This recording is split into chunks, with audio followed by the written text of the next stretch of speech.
2025 is here, and if you're still making the same money mistakes from the past, it's time to change things up. We're talking about those little financial mishaps that can snowball into massive roadblocks on your path to financial freedom. You know, like racking up credit card debt for that new phone you needed, or letting your savings gather dust in a low-yield account. In today's video, we're going to reveal the top money mistakes you're making and how to fix them now to start building the wealth you deserve. Don't let these common financial mistakes hold you back. Stick with me and let's get your finances on track in 2025.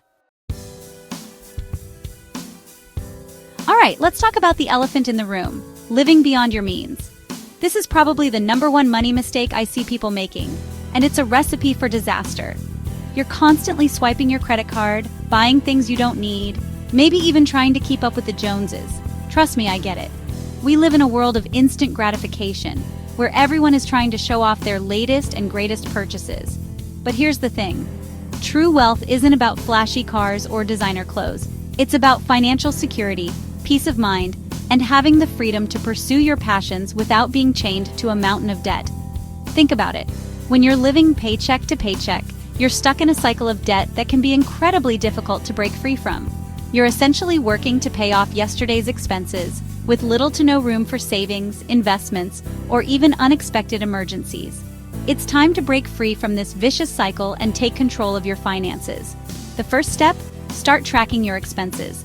You need to know exactly where your money is going each month. Are you spending hundreds of dollars on takeout?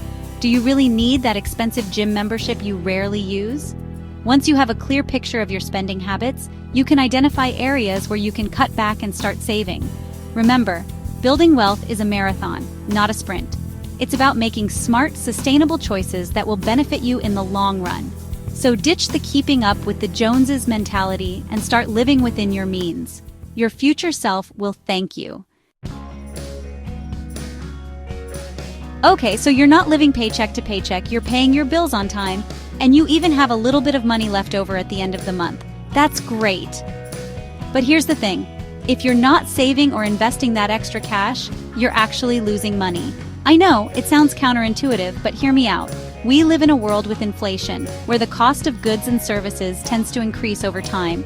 This means that the money you have today will be worth less in the future. If you're not actively growing your money, it's slowly losing its purchasing power. That's where investing comes in. By putting your money to work in assets like stocks, real estate, or even your own business, you give it the potential to grow at a rate that outpaces inflation. This is how you build long-term wealth and secure your financial future. Now, I know what you might be thinking. Investing is risky, or I don't know anything about the stock market. And you know what? That's okay. You don't need to be a financial expert to start investing. There are tons of resources available to help you get started. From robo-advisors that automate the investment process to educational platforms that teach you the ins and outs of the market. The key is to start small and be consistent.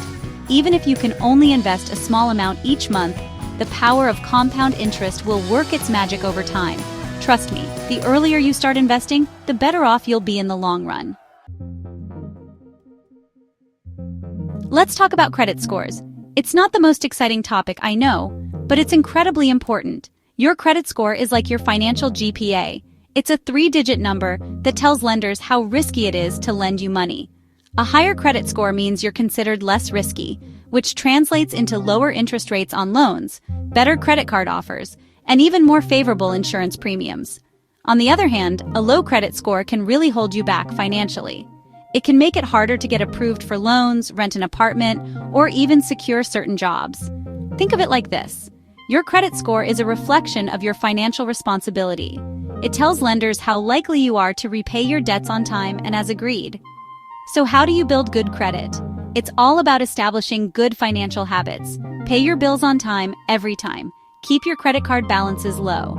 And avoid opening too many new credit accounts in a short period of time. It's also a good idea to check your credit report regularly to make sure there are no errors or inaccuracies. You can get a free copy of your credit report from each of the 3 major credit bureaus, Experian, Equifax, and TransUnion, once a year. Remember, your credit score is a valuable asset. By taking steps to build and maintain good credit, you're setting yourself up for financial success in the long run. Chapter 4. Not having an emergency fund. Life is unpredictable. No matter how well you plan or how carefully you budget, unexpected expenses can and do pop up. Your car could break down, you could lose your job, or you could face a medical emergency. These situations are stressful enough without the added burden of financial worry. That's why having an emergency fund is absolutely crucial.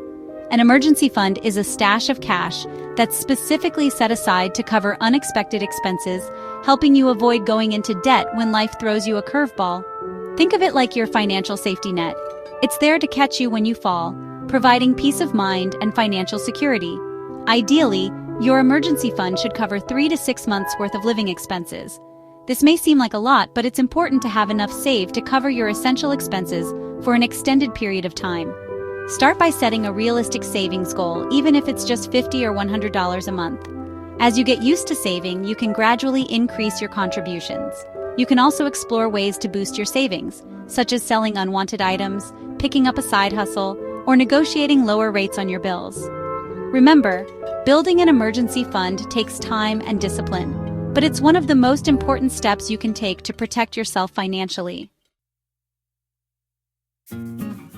Chapter 5. Falling for get-rich-quick schemes. Let's be real, we all want to get rich quick. The idea of making a fortune overnight is incredibly tempting, but here's the hard truth. Get-rich-quick schemes are almost always too good to be true.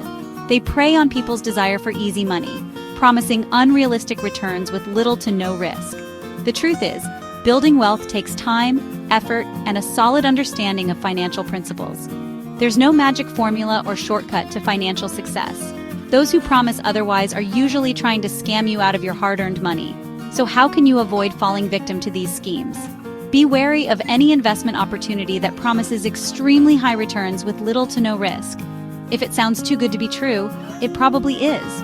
Do your research, ask questions, and don't be afraid to walk away if something feels off. Remember, there's no substitute for hard work, patience, and smart financial decision-making. Focus on building a solid financial foundation through saving, investing, and managing your money wisely. That's the real path to lasting wealth. Chapter 6. Not setting financial goals. Imagine setting out on a road trip without a destination in mind. You might enjoy the scenery along the way, but you'll likely end up lost and frustrated. The same principle applies to your finances. Without clear financial goals, it's easy to drift aimlessly, making impulsive decisions and failing to make progress towards your financial aspirations. Setting financial goals gives you direction and purpose. It helps you prioritize your spending, stay motivated, and track your progress. Whether your goal is to buy a house, retire early, or simply achieve financial independence, having a clear target in mind will keep you focused and driven. Start by identifying your short-term and long-term financial goals. Short-term goals might include paying off credit card debt, building an emergency fund, or saving for a down payment on a car.